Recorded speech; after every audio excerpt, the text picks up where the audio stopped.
Yung mga boss, tayo mag-iikot ngayon tayo at magtitingin-tingin tayo ng mga available unit.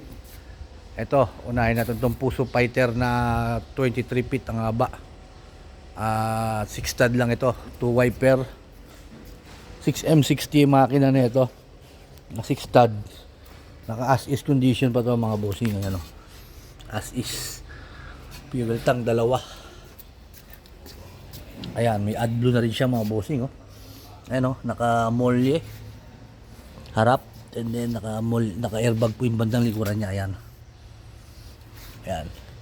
Ito namang isa, preserva naman to mga bossing, Isuzu. Forward din to. At top press sub engine. Ang makina nito is a 6HK1. Wala lang siyang side door. Walang side door. Wala tong side door to. Ito, magtingin-tingin pa tayo rito ng mga available unit. Ito pa isa. Preservan din. Oh, ayun. Preservan na Isuzu. Top rin sub engine with with side door na rin siya. 6 stud lang ito. Ang makina po nito is 4HK1. 4HK1 ang makina. Ayan, magtingin-tingin tayo rito. Mga available unit. And then ito pa isa. Preservan din. Oh. Preservan. Ayan, makina ito 4HK1 din, 6 stud. Nasa 20 feet. Ayan. With lifter. With lifter siya.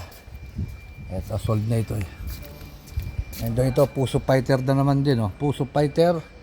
20 lang po yung haba, 6 stud, 2 wiper. 6M60 makina na ito. And then ito pa isa. Oh. 4HK1 na wing band. 20 feet. 6 stud and then 2 wiper, 4HK1 to wing band. And then ito isa sold na. And then itong isa is 4HK1 din, mas marami nang dumadating na 4HK1 preservan. Ayan o, 4HK1 yan. Ayan, dito tayo magtingin pa tayo rito ng mahaba. Ito 24 haba itong 4HK1 na ito, with lifter din to. Haba, sa 24 po haba na ito. Mahaba siya masyado. Ayan, and then ito tingin naman tayo rito banda. Tingin tayo ng mga unit, mga bossing, mga forward. Ito, fighter din. Ito, fighter. Ito, pogi na fighter. Oh. 6M60. Oh. Maganda rin yung kanyang cover ng ano. Sa rim niya may cover. And then ang haba nito is 2, 4, 6, 8, 10, 12, 14, 16, 18, 20, 21 feet. Ayan, nakamolye po yung harapan. And then yung likuran nakamolye rin. Half molye, half airbag po. Ayan, Puso Fighter. Ganda ng Puso Fighter na to. Then ito, preserva na naman tayo mga bossing ha. Ang makina nito is 4HK1 din. Puro 4HK1 ang nakikita natin, no? With side door. 20 feet lang din, 21 feet ang haba. With side door, top press sub engine. Ito naman, 21 feet. Ito nag-iisang 6HK1. Ayan. 3 wiper naman siya. 6HK1 na 3 wiper. Ayan. 21 feet. 6 stud. Ayan.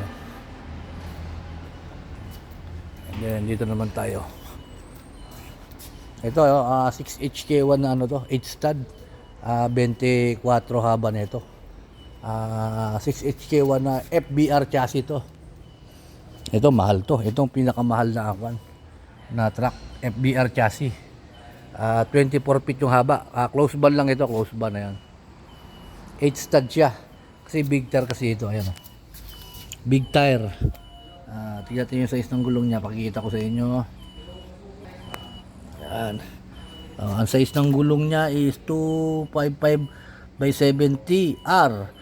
Ang rim niya naman is 22.5. So, kaya malaki ang gulong. Kaya medyo mahal yung mga ganitong FBR chassis. Ayan. Ayan mga bossing. Ito naman isa, wing band na sold na. Sold na itong isa. Magtingin-tingin pa tayo ng mga ibang unit. Ayun, marami pang unit at magtitik tayo hanggang dulo yan mga bossing ha. Itong isa, forward wing van, nasa 20 feet din yung haba nito. 4HK1, 6HK1 nito. 2 wiper. Ayan, 2 wiper na 6HK1. Ayan. 6 stud siya. 2, 4, 6, 8, 10, 12, 14, 16, 18, 20 lang yung haba niya. 2 wiper. 20 feet lang siya. Ayan mga bossing. Ayan muna tayo. Mga forward lang yan. Marami pa tayong matitignan na forward, pero ayan lang muna. Siguro may mapipili na yung iba dyan.